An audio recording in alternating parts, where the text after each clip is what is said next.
Jeudi 31 juillet, les amis. Salut à tous, je suis très heureux de vous retrouver. J'espère que vous êtes en pleine forme. C'est l'heure de votre revue de presse internationale spéciale Mercato en cette période. Avant de commencer, un énorme merci, vraiment du fond du cœur, un énorme merci. Vous êtes de plus en plus nombreux à regarder ce programme gratuit, quotidien, sur l'ensemble des plateformes. Merci infiniment, c'est un véritable booster pour moi et je pense notamment à tous les copains du continent africain. Merci et gros big up à vous tous. C'est là Mbappé Mania à Madrid, tout le monde veut le numéro 10, le nouveau numéro de Kylian Mbappé. Page spéciale Mercato, on va aller absolument partout et c'est par là qu'on va commencer. Avec le Barça et le visage d'Araujo, tous les profils partira ou partira pas. Eh bien, l'international uruguayen, les amis, qu'on avait annoncé sortant, n'est pas à vendre. Regardez, c'est la une de Sport ce matin, avec le visage ici d'Inigo Martinez et Cubarsí. Vous savez qu'il y a du mouvement dans la défense centrale. Ils ont été les piliers la saison passée, notamment par rapport aux blessures des deux autres. Ils se sont installés.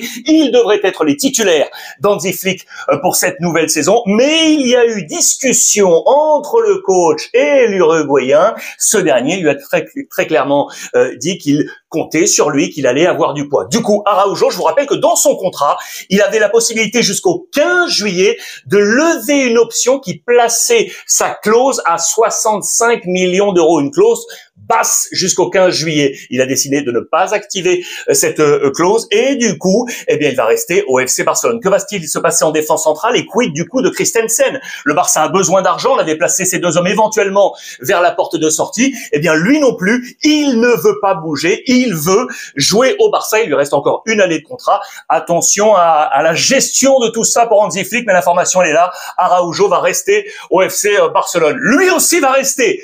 Hier, je vous avais montré ça, la une de Mundo Deportivo, où on nous avait parlé de la tentation Arabie Saoudite pour Lewandowski. Vous le savez, le papa de cette équipe, c'est le plus gros salaire au FC Barcelone, 28 millions d'euros bruts par saison. Et bien finalement, on nous annonce qu'il va rester au FC Barcelone. Regardez ces petites images ici avec Lamine Yamal, séance d'entraînement. Il est une sorte de grand frère pour tous ces jeunes et c'est un cacique dans les rangs d'Hansi Flick. Il a pu lui aussi relancer. Eux aussi vont rester. Ces trois hommes, cacique également, Jules Koundé, De Jong et Eric Garcia, ils sont là tous les trois. Ça y est, les prolongations de contrat sont en phase. Je vous le rappelle que 2030 pour Jules Koundé, ça a été annoncé. Petite échange au micro pour marquer sa satisfaction. Il a été malin pour éviter les questions, notamment sur le brassard de capitaine, l'affaire Ter Stegen, et on va y revenir. Mais c'est super de voir le Français rester au Barça, et ce jusqu'en 2030. Le président Laporta a donc besoin d'argent, et donc notamment pour ces trois prolongations clés. Et vous le savez, regardez ce petit dessin ici, allusion à Tintin au Congo. Eh bien, on l'a transformé en Laportine au Congo. L'accord a été trouvé, vous le savez, avec la RDC, République démocratique du Congo, un accord commercial, tout simplement. C'est ici détaillé. Je voulais zoomer. Jusqu'à la saison 28-29, toutes les équipes professionnelles du Barça porteront un logo sur la partie postérieure du maillot d'entraînement, du maillot d'entraînement, et ce pour 44 millions d'euros. Ce n'est pas encore officiel pour la somme, mais c'est ce qui est avancé, vous le voyez, dans les quotidiens catalans. C'est une somme intéressante, bien évidemment, pour le président Laporta. Quid de Ter Stegen, les amis. Regardez également avec la presse allemande, le gardien du Barça qui, je vous le rappelle, est passé en numéro 3 dans la hiérarchie au Barça après l'arrivée de Joan Garcia de l'Espagnol Barcelone, la prolongation de Chesney qui est le numéro 2. Il a besoin de temps de jeu pour être dans les plans de Nagelsmann pour la prochaine Coupe du Monde. Et attention, on nous dit très clairement, il se bat dans l'ombre de Neuer, car les amis, Neuer, 38 ans, a décidé de dire coucou, je peux éventuellement revenir si vous avez besoin de moi. Et du coup, ça anime les débats en Allemagne. Regardez le Sportbild, il est là, Manuel Neuer, à la une avec tout le reste de l'actualité, bien évidemment. Et la question est toute simple. Est-ce que Nagelsmann doit faire revenir Manuel Neuer? Il y a des pros et il y a des contre, bien évidemment. En marge, je vous rappelle que Ter Stegen, qui a été opéré là, il y a 48 heures, vous le savez, avec le comité espagnol médical qui doit bien évidemment informer de l'indisponibilité pour savoir si le Barça peut ou pas récupérer la fiche d'inscription pour inscrire Joan Garcia. Il faut savoir que pour que le résultat soit publié publiquement, il faut l'autorisation du joueur, il faut l'autorisation de Ter Stegen pour laisser le comité médical informer publiquement du résultat de l'opération de Ter Stegen. C'est vraiment une affaire à suivre. En attendant, donc, Nagelsmann, lui, a été très très clair, même si Neuer s'offre éventuellement en fonction de ce qui se passe avec Ter Stegen. Regardez, c'était également dans les colonnes de Bild. Il y avait un congrès international des entraîneurs du côté de Leipzig. Les copains de la Sky étaient présents. Ils ont interrogé du coup Nagelsmann, le coach qui a été très clair. Pour l'instant, Neuer n'est pas une option. Ter Stegen est bien l'option numéro 1. Je lui fais confiance. Il va revenir. C'est lui, sauf problème, qui jouera les 2 matchs au mois de mars prochain. Sauf problème. Attention, éventuellement, à ce qui se passe dans la continuité. Dans ce même entretien, regardez ce que je vous montre ici. On l'a interrogé sur Joshua Kimmich et la future équipe d'Allemagne. Kimmich qui a cette polyvalence. Est-ce un mal, un saint bien? Vous le savez, il est principalement milieu ici, axial défensif, mais il a énormément joué sur le poste de latéral droit. Il a été interrogé, Nagelsmann, pour savoir si avec l'Allemagne, il joue en 6 ou en position à droite. La réponse a été claire. Il va jouer en 6, sauf s'il y a un problème, bien évidemment, avec la latéraux à droite, parce qu'il le dit très clairement, comme il joue au Bayern, ici, vous le saviez, associé avec Goretzka, il lui faut ce rythme, il lui faut ses habitudes, avec l'Allemagne également. Il va donc normalement rester avec la Mannschaft sur ce poste de numéro 6, lui qui est au Bayern depuis l'été 2015, arrivé de Stuttgart pour un peu moins de 9 millions d'euros, l'homme de 30 ans. En parlant du Bayern, c'était hier la présentation de Luis Diaz, je vous le rappelle, je vous montre, ça c'était dans les colonnes de Marca, 75 millions d'euros envoyés à Liverpool. Pourquoi je vous le montre? Parce que le 14 est à la mode, les amis. Il y a peut-être un coup à jouer. Regardez, Gyökeres, Arsenal 14, Rashford au Barça 14, Luka Modric à l'AC Milan, on va y revenir avec le 14, et donc Luis Diaz. En parlant de Manchester United avec Rashford, regardez le coach Amorim ici de United, et regardez ces titres très très forts, avec les déclarations de Luke Shaw. Certains de ces joueurs, et notamment Luke Shaw, adoubent, en tout cas prennent non pas la défense, mais sont OK avec la politique et la stratégie d'Amorim, car pour eux, il faut se purger de tout ce qui a été toxique. Indirectement, vous l'aurez compris, ce sont les lofters dont on veut se séparer à Manchester United. Rashford, ça y est parti du côté du Barça. Je pense à Garnacho, je pense à Jadon Sancho, attention au Borussia et à la Juve. Je pense à Anthony qui était prêté au Betis Séville la saison passée, et je pense à Malacia également qui était du côté du PSV Eindhoven. On veut se séparer de cette toxicité, vous l'aurez compris. Donc certains joueurs de United, dont Luke Shaw, sont favorables donc à la politique du coach Amorim, qui doit ramener Manchester United après la 15e place, je vous le rappelle, de la saison dernière. Absolument incroyable. Le Real Madrid, avec l'actualité Vinicius, vous le savez, sur cette fameuse prolongation de contrat, eh bien, on va y aller à feu lent. Très très lent entre Florentino Pérez, le président, et lui. Je vous rappelle qu'il veut des émoluments à la hausse pour être avec Kylian Mbappé, et ce depuis le mois de février dernier. Tout a été gelé, et on nous dit qu'on pourrait aller même jusqu'en 2026 pour ces futures négociations. Affaire à suivre sur le cas Vinicius. En attendant justement Kylian Mbappé, eh bien c'est la fièvre du numéro 10. Il a hérité du numéro, vous le savez, de Luka Modric. Il y avait des queues interminables devant les boutiques officielles du Real Madrid pour s'arracher ce nouveau maillot numéro 10. Ça fait les affaires, bien évidemment, marketing de Florentino Pérez. Je vous rappelle que Arda Güler, le Turc, aurait bien peut-être aimé également le numéro 10, mais sur le plan marketing, boum, Kylian Mbappé qui entre dans cette légende des numéros 10 du Real Madrid. Lui qui a inscrit 44 buts la saison passée, qui a remporté, vous le savez, le soulier d'or devant Gyökeres et Mo Salah. Regardez, il y avait même des supporters qui étaient déguisés en Kylian Mbappé. Pour lui, en revanche, ça va pas très bien. Vous le savez, c'est Rodrigo. Je vous en ai parlé hier avec éventuellement la piste Tottenham. Affaire à suivre. 24 heures sont passées. On est toujours en stand-by. Vacances pour Rodrigo. Affaire à suivre. Un Français qui sourit, c'est lui, Thomas Lemar. Et ça fait du bien. Vraiment, c'est une photo qui fait plaisir. Il est prêté par l'Atlético Madrid, direction Girona, les amis, en Catalogne, club satellite du City Group.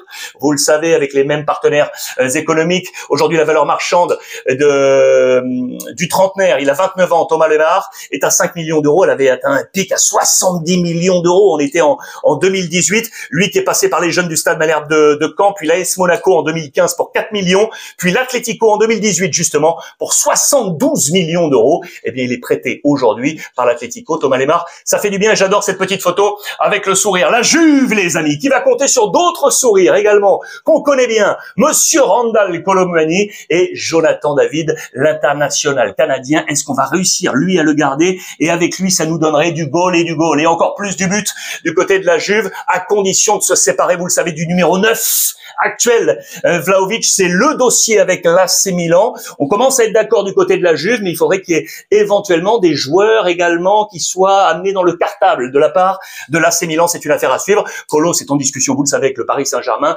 La Juve qui voulait au départ une option d'achat. Le Paris Saint-Germain veut une obligation d'achat. La Juve semble OK là-dessus, avec certainement un calendrier par rapport aux sommes demandées par le Paris Saint-Germain. Et je vous rappelle hier que la Juve évoquait éventuellement cette option si et seulement si le club se qualifiait pour la prochaine Ligue des Champions. Je vous rappelle que Jonathan David, les amis, regardez, 136 matchs, 77 buts depuis 22-23 avec le LOSC. C'est pour ça qu'on est allé le chercher. La présentation avec Damien Comolli. Le numéro 30, le 9 est toujours sur les épaules de Vlahovic. Le numéro 30, allusion à la date d'anniversaire de son papa. Voilà, ça va lui donner une force supplémentaire à Jonathan David pour le lier éventuellement à Randal Kolo Muani. C'est vraiment le plan offensif de Damien Comolli, très très attendu. Le grand patron de la Juve qui a, vous le savez, plusieurs cailloux dans la chaussure, et notamment en se délestant de ces poids lourds qui sont également des poids lourds sur le plan salarial. Regardez le top 5 des salaires de la Juve en rouge, c'est ceux qui sont appelés à sortir, à partir. À eux trois, c'est 40 millions de salaires. Vlahovic, 24. Douglas Luiz, que vous voyez ici à la 4e position, 9 millions. Et Arthur, également, 5e position à 7 millions. S'intercale justement Jonathan David à la 2e place avec 11 millions.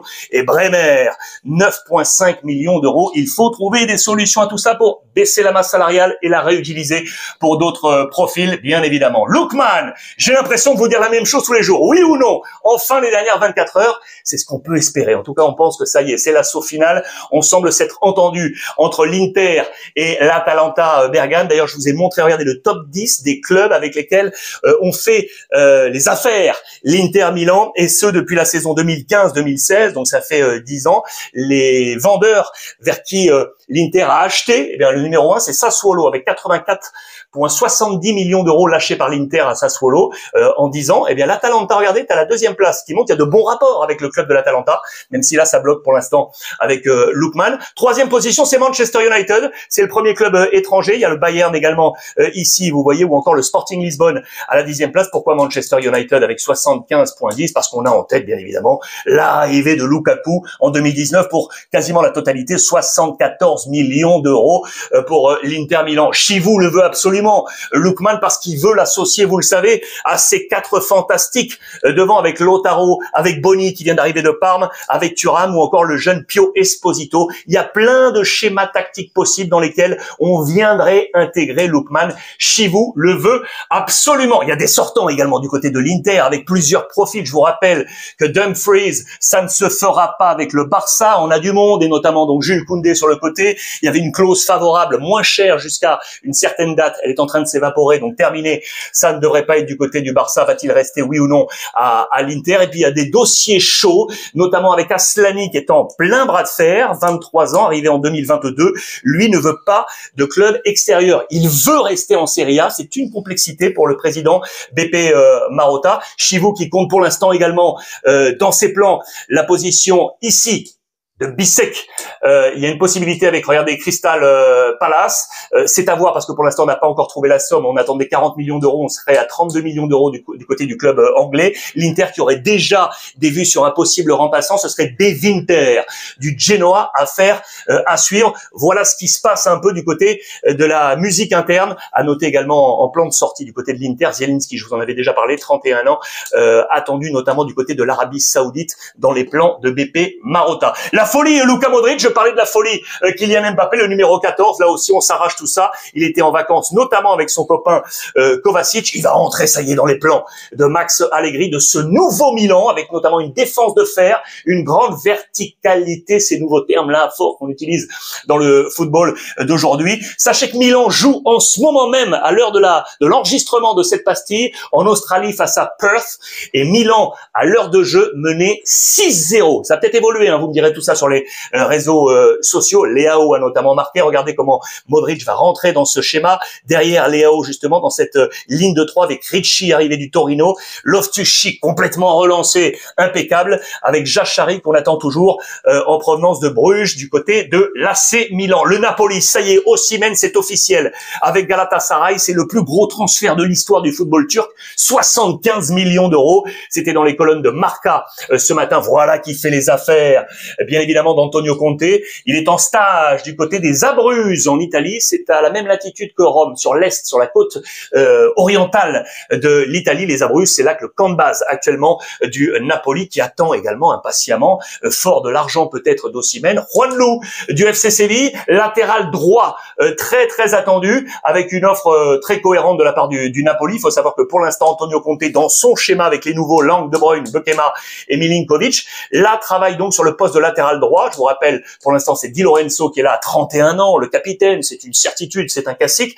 Mais il y a le numéro 2, Mazzocchi, en alternance, lui pourrait sortir, à voir ce qui se passe en fonction des offres. On rappelle que Leonardo Spinazzo, là, qui est plutôt sur le côté gauche, peut, en cas de problème, jouer également à droite. Mais donc, on irait chercher Juanlu pour être dans cette alternance et cette concurrence avec Di Lorenzo du côté du Napoli. Ce soir, les amis, c'est la Super Coupe au Portugal. Derby superbe entre le Sporting et Benfica, avec notamment Rios, vous le savez, qui vient d'arriver de Palmeiras. À peine arrivé, il est déjà dans le 11 de départ. Vous allez voir ça. Je vous rappelle qu'en l'absence de Gyökeres parti à Arsenal, c'est monsieur Harder qui a hérité du numéro 9 de ce Sporting Portugal. Le voici, la composition d'équipe. Il est là, Harder avec son numéro 9. Il y a des noms forts que vous connaissez, hein. Trincao, je pense à Yulmand, qui est sur les tablettes de grands clubs européens, Diomandé dans la charnière centrale, et du côté de Benfica, Dedic, l'ancien de l'Olympique de Marseille, Otamendi, bien évidemment, le vieux de la vieille, Barrenechea, qui vient d'arriver de Valence, et Rios, qui est là au cœur de ce jeu.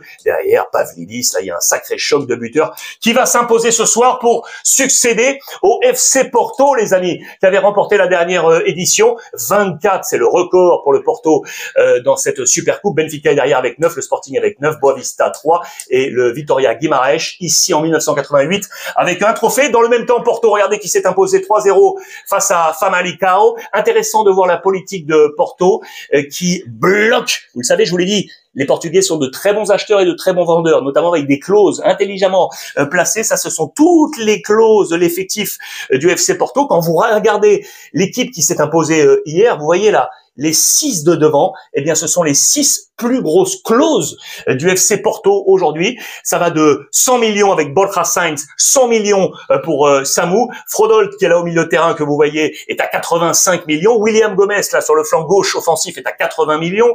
Je regarde un peu plus bas. Varela, qui est là également, est à 75 millions. Et puis la petite pépite, là, Mora, Rodrigo Mora également. Je regardais sa clause, 70 millions d'euros. Porto intelligent sur ce travail. Pour terminer cette revue de presse, je voulais absolument saluer, je saluais l'Afrique, eh bien je salue le Gabon, avec notre ami international gabonais, monsieur Pierre-Emerick Aubameyang, qui fait son grand retour à l'Olympique de Marseille en superstar. La une de la Provence, il est arrivé, il a joué le jeu bien évidemment, il a été accueilli par près de 500 fans, très attendu, c'est super ça pour l'Olympique de Marseille et pour le football français. Marseille, là où Medina, l'ancien Lensois, est comme un poisson dans l'eau. L'international défenseur argentin est déjà parfaitement intégré dans son nouvel effectif. Il était, je vous le rappelle, l'un des objectifs numéro 1 de Mehdi Benassia, l'homme du sportif de l'Olympique de Marseille. Voilà les amis pour ce point complet aujourd'hui.